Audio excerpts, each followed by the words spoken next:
ইয়ামিন, বেশি না, আমারে হেলিকপ্টারের টয়লেট এক কোনায় জায়গা দিলেই হইব। কোনো খাওয়া দাওয়া নাই, কিছু নাই। আমি স্বপ্নে দেখতাছি হানিমুন করতে নেপাল যাইতাছি। কি ব্যাপার সাম্বা? বান্টি, তুমি কখন আসলা? সাম্বা বান্টি কি সাম্বা আন্টি বল। পড়ালেখা তো করো নাই, হুট করে বিয়ে করে ফেলছো কট খাইয়া। সেগুলো তোমাদের ছবি তুলে পাঠাবো, তুমি দেখবা আর কান্না করবা।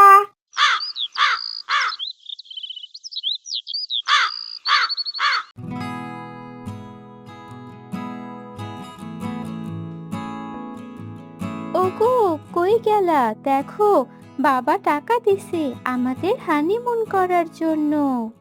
কি বলো? বাবা টাকা দিছে? কত টাকা দিছে? 4 লাখ টাকা দিছে আমাদের হানিমুন করার জন্য। ইয়ামিন, কি হয়েছে এইখানে? কিসের কথা বলতাছো তোমরা?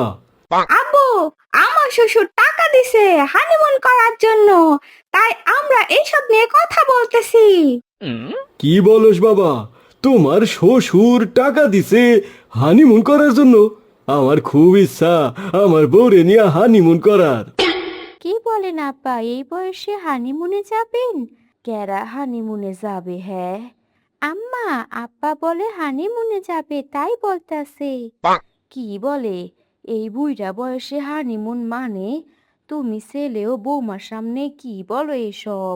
বাবা ইয়ামিন, আমারে তোমাকে লগে নিয়ে যাইবা বাবা? আব্বু, আপনিও কি আমাদের সাথে যাবেন? ঠিক আছে আব্বু, আপনারেও আমাদের সাথে নিয়ে যাব। এই তুমি এসব কি বলো? আমাদের সাথে আব্বা মা যাবে মানে? হানিমুনে কেউ গেলে আব্বা আম্মা যাবে, আমরা যাব, সেখানে আব্বা আম্মা যায় কি করবে?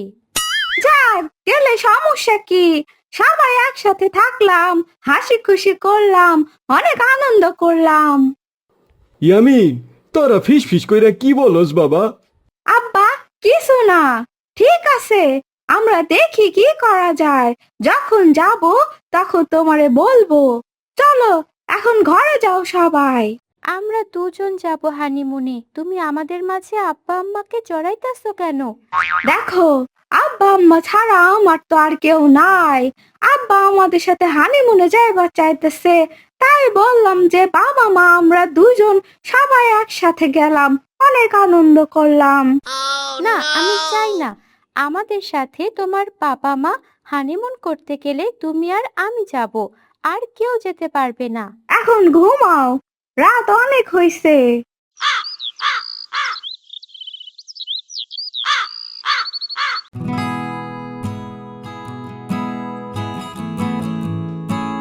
বাবা ইয়ামিন, তোরা কি বুঝলি? তোরা কবে হানিমুনে যাবি? তোকে সাথে কিন্তু আমারেও নিয়ে যাবি। আব্বু, তোমাদের বৌমা তো না করে। ইয়ামিন, বেশি না, আমারে হেলিকপ্টারের টয়লেট এক কোনায় জায়গা দিলেই হইব। আমরা সেইখানেই বৈশা বৈশা যামু। দূর আব্বু, এসব কি বলো? দেখি কি করা যায়, তোমাদের বৌমারে বলবো নি।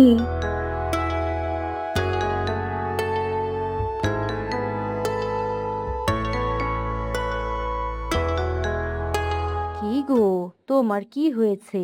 তুমি এখানে মনমরা হয়ে বসে আছো কেন? কোনো খাওয়া দাওয়া নাই, কিছু নাই। না গো, কোনো কিছু আর ভালো লাগে না। আমি স্বপ্নে দেখতাছি হানিমুন করতে নেপাল যাইতাছি। কি বলো তুমি? তোমার মাথা কি ঠিক আছে নাকি নষ্ট হয়ে গেছে?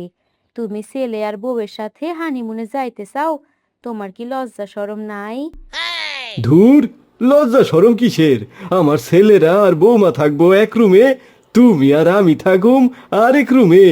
অনেক আনন্দ করুম, দেখুম নেপালটা কত সুন্দর, কত বড়। বোকা, কিছুই বুঝে না। আরে, তোমার বাপ তো টয়লেট বন্দি কিনারই টাকা দেয় নাই, হানিমুন তো দূরের কথা। কি? আমার বাপ মা বন্দা কিনার টাকা দেয় নাই? তুমি যে বসে বসে খাইতেছো, কাঠটা খাইতেছো, আমার বাপ মারটাই তো খাইতেছো, আর আমারে বলো বান্দা কিনার টাকা দেয় নাই? তুমি এই সব বাদ দাও। তুমি বৌমা আর ইয়ামিন রে ভালো কইরা বুঝাই বলো যে আমরাও ওদের সাথে যাইতে চাই। ওকে বল মুনে।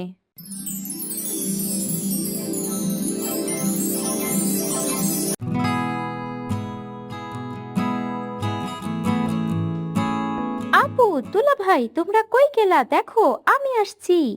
কি ব্যাপার সাম্বা বান্টি, তুমি কখন আসলা? সাম্বা বান্টি কি সাম্বা আন্টি বল। পড়ালেখা তো করো নাই, হুট করে বিয়ে করে ফেলছো কট খাইয়া। কি রে সাম্বা, কখন আসলি? কেমন আছোস? হ্যাঁ আপু ভালো আছি, তোমরা কেমন আছো? দুলা ভাইকে, দুলা ভাই কই? দুলা ভাইরে তো দেখতেছি না। তোর দুলা ভাই বাইরে গেছে, এখনই আসবে, তুই ঘরে চল।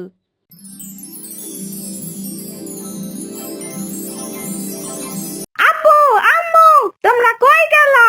তোমাদের জন্য একটা খুশির খবর আছে। কিসের খুশি খবর ইয়ামিন? আচ্ছা সাম্বা, তুমি কখন চলে যাবে? চলে যাব মানে? আমি চলে যাব না, আমার যাওয়ার দেরি আছে। আমি এখানে 2-3 মাস থাকবো, এখন আমার পরীক্ষা শেষ হয়েছে, তাই আমি আপু আর দুলা ভাইদের বাসায় থাকবো। কি হয়েছে বাবা ইয়ামিন? কিসের খুশির খবর? তাড়াতাড়ি বলো। হ্যাঁ ইয়ামিন, কি হয়েছে? আব্বু, আম্মু, আমাদের শুক্রবারের দিন নেপালে যাওয়ার জন্য সব কাগজপাতি রেডি। বাবা ইয়ামিন, তুমি আমাদেরটা করো নাই? শম্পা, তুমি বলো এবার। আব্বা, আম্মা, আপনারা যাবেন আমাদের সাথে নেপালে? আপনাদের জন্য কাগজপাতি সবকিছু রেডি করা হয়েছে। ইয়ে, আমার অনেক খুশি লাগতাছে। আমরাও যামু, নেপাল যামু, আমরা নেপাল যামু। ইয়ামিন আমার লক্ষ্মী বাবা, কি ব্যাপার, তোমরা কোথায় যাবে? শালিকা, আমরা নেপাল যামু হানিমুন করতে। কি বলেন দুলা ভাই, এই বুইড়া বয়সে হানিমুন কিসের? হানিমুন আপনাদের হানিমুন মানায়, আমাদের কি মানায়? আরে শালিকা যে কি বলে, এখনো আমাদের মন ইয়ং স্ট্রং হয়ে আছে। হানিমুনের কথা শুই না, আমার মনটা তো পুরা জোয়ান হয়ে গেছে। তোমরা যদি হানিমুনে যাও তাহলে আমি এখানে কি করব? আমি তো ভাবছি এখানে 3 মাস থাকবো, কারণ আমার পরীক্ষা শেষ হয়েছে। সমস্যা কি সাম্বা? তুমি এখানে থাকবা, রান্না করবা আর খাবা আর ঘুমাবা। আমরা হানিমুনে যে ঘুরবো, দেখবো, আনন্দ করব, সেগুলো তোমাদের ছবি তুলে পাঠাবো, তুমি দেখবা আর কান্না করবা। ইয়ামিনের বাচ্চা। আন্টি, আপনি ইয়ামিনের কথায় কিছু মনে করেন না, আমাদের সাথে আপনিও যাইতাছেন। কি বলো শম্পা, তোমাদের সাথে আমিও যাইতেছি? ওরে আমার লক্ষ্মী বাবা রে। তোমরা সবাই যার যার রুমে যাও, যাও কাপড় চোপড় গুছাই দাও, কালকের দিন পর ফ্লাইট। হ্যালো বন্ধুরা, ইয়ামিনের হানিমুন ইন নেপাল 2 দেখতে চাইলে এখনই কমেন্টে জানিয়ে দিন। সবাইকে ধন্যবাদ।